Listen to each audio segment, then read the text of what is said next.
এই আওয়ামী লীগ বাংলাদেশের মুক্তিযুদ্ধের ইতিহাসকে কলঙ্কিত করেছে। তাই আজ 24-এর এই জুলাই বিপ্লব পরবর্তী বাংলার মাটিতে দাঁড়িয়ে আমরা দ্ব্যর্থহীন ভাষায় ঘোষণা করতে চাই, 24-এর এই মহান বিপ্লব কাউকে ছিনতাই করতে দেওয়া হবে না। স্বাধীনতা এনেছি রক্ত দিয়ে, প্রয়োজনে আবার জীবন দিয়ে স্বাধীনতাকে রক্ষা করব আমরা। সংগ্রামী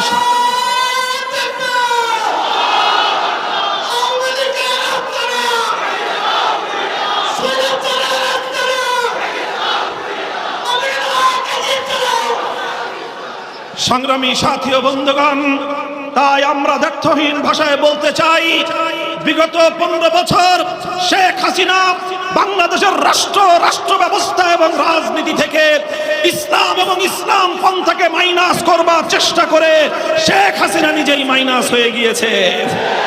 আগামী দিনে যারাই বাংলাদেশ থেকে ইসলামকে মাইনাস করতে